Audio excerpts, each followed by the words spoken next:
స్వామి YouTube తీసినమా అంటే గజ్జు అంటున్నది పానం. అవునమ్మా. ఎందుకంటే ఓగలా అంటారు, ఇది కరోనా కంటే భయానకం అంటారు, ఇంకొకలా అంటారు ఏ కరోనా అంత ఉండదు, నార్మల్గానే ఉంటుంది, పర్వాలేదు, అంత పెద్ద రోగం అయితే రాదు, బందిగింది ఏం కాదు అని ఓగలా అంటారు. అరే ఒక్క ముచ్చట కాదయ్యా, పానము గిలగిల అనేటట్టు భయపెడుతున్నారు పంతులు అందరు కలిసి. మామూలుగా అయితే డాక్టర్లు భయపెట్టారు కరోనా టైంలో, ఇప్పుడంతా పంతులు భయపెడుతున్నారు. షష్టగ్రహ కూటమైనది పొద్దుగల ఈరోజు 5 గంటలకు 4 గంటలకు అనుకుంటా ఇండోనేషియాలో ఇట్లా భూకంపం వచ్చింది స్వామి. ఎందుకు ఈ షష్టగ్రహం కూటమి రాకుంటే ఏమాయా అక్కడ అవతల బందుకు ఉండొచ్చు కదా. అదే అది మన విశ్వంలో భౌగోళిక స్థితి ప్రకారం ఈ గోళాలు అవి ప్రకృతిని ప్రభావితం చేస్తాయి, ఈ భూమిపై పడి ప్రకృతిని ప్రభావితం చేస్తాయి. కాబట్టి వాటి యొక్క గమ్యం అవి తిరుగుతూ ఉంటాయి. తరచూ ఈ 360 డిగ్రీల కక్షలో అవి తిరుగుతూ ఏదో ఒక స్థానంలో ఇట్లనే పంచగ్రహ కూటమిగా షష్టగ్రహ కూటమిగా కలుస్తూ ఉంటాయి. సో అవి కొన్ని గ్రహాలకు ఫేవరబుల్గా ఉండవచ్చు స్థానాలు, కొన్ని గ్రహాలకు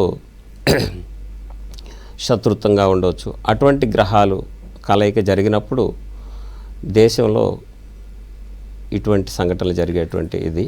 సో ఇప్పుడు నిన్న జరిగినటువంటి యొక్క షష్టగ్రహ కూటమి ప్రభావం ఏంటంటే సహజంగా అది మీనరాశిలో జరిగింది. మీనరాశి అనేటువంటిది జలరాశి. అది ఆ జలరాశిలో శుక్రాచార్యుడైనటువంటి రాక్షస గురువు అయినటువంటి శుక్రాచార్యుడికి అది ఒక అద్భుతమైనటువంటి ప్రశాంతమైనటువంటి స్థానంగా ఆయన అక్కడ తపస్సు చేసుకుంటూ ఉంటాడు, ధ్యానంలో ఉంటాడు.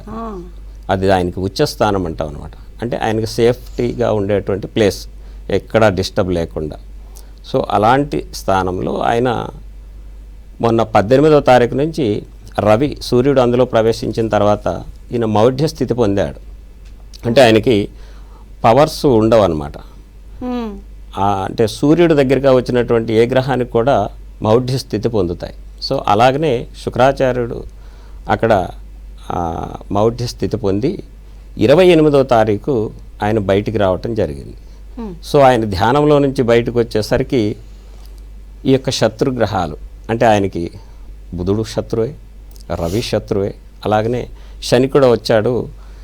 తన ధ్యానానికి ఏదో భంగం ఏర్పడిందనేటువంటి ఒక ఆక్రోశంతో ఆయన విజృంభించాడు. సో ఆ ప్రభావం అంటే గురువుకు ఆక్రోశం వస్తే అలాగనే ఉంటుందని చెప్పవచ్చు. సో ఆ కారణం చేత ఏం జరుగుతాయంటే జలరాశిలో జరిగింది కాబట్టి భూగర్భంలోనే ఇట్లాంటి ఎర్త్క్వేక్స్ జరుగుతాయి.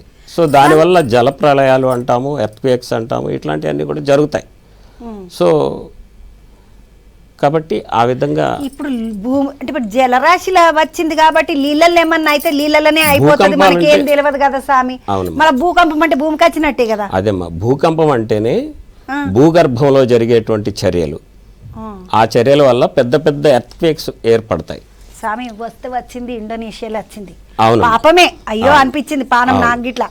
మళ్ళీ మొన్న మయన్మార్లో వచ్చింది, 2 రోజులే.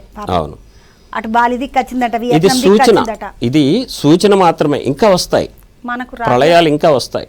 ఇప్పుడు మన భారతదేశంకు రాకుండా ఉండడానికి రాకుండా ఉండటం కోసం జీలకర్ర జల్లుడు ఏమైనా చేస్తాము. జీలకర్ర జల్లుడు ఇవి నడవై గాని యజ్ఞాలు, యాగాలు, క్రతువులు ఎప్పుడైతే హోమాలు, యజ్ఞాలు, యాగాలు, క్రతువులు నిర్వహిస్తూ ఉంటారో పూర్వపు రోజుల్లో చేసేవాళ్ళు. అందుకనే పెద్దగా ఆ ప్రభావం ఉండేది కాదు. ఈ రోజుల్లో అందరూ ఆధ్యాత్మికాన్ని మరిచి, సనాతన ధర్మాలను మరిచి, అనేక రకమైనటువంటి యొక్క అలవాట్లకి దగ్గరైపోయి ఈ యొక్క ధార్మికమైనటువంటి విషయాలని పక్కకు పెట్టడం వల్ల ఎవరు కూడా వాళ్ళకి ఏదో ఇబ్బంది వచ్చినటువంటి వాళ్ళు తప్పితే ఎవరు కూడా గ్రామాల్లో కానీ ఎక్కడ పట్టణాల్లో కానీ హోమాలు చేస్తున్నటువంటి పరిస్థితి లేదు. రాజులు పూర్వపు రోజుల్లో హోమాలు చేయించేవాళ్ళు, తప్పకుండా చేయించేవాళ్ళు.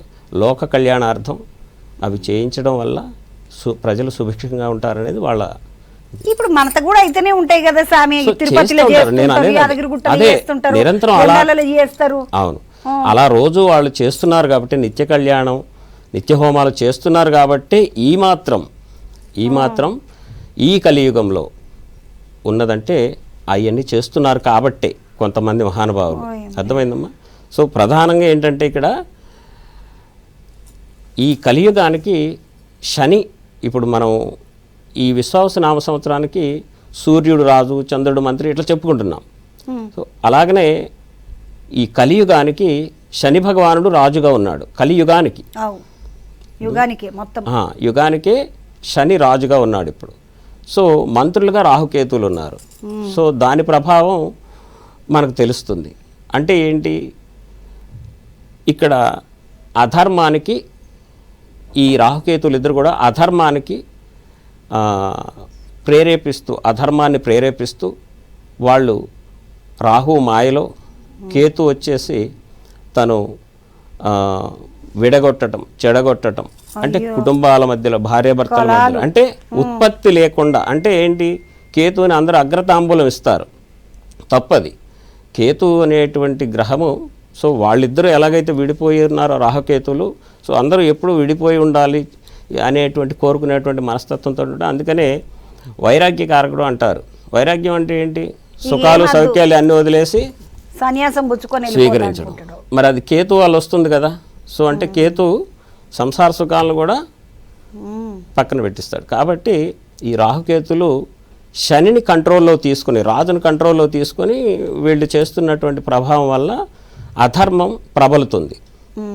కృతయుగం, త్రేత, ద్వాపర యుగాల్లో ధర్మం మంచిగా ఉండేది. అది క్రమేపీ ఇక్కడికి వచ్చేసరికి పూర్తిగా రాజు అసమర్థుడైనటువంటి రాజు అవడం వల్ల శని, సో ఈ ప్రభావం జరుగుతున్నటువంటి పరిస్థితి.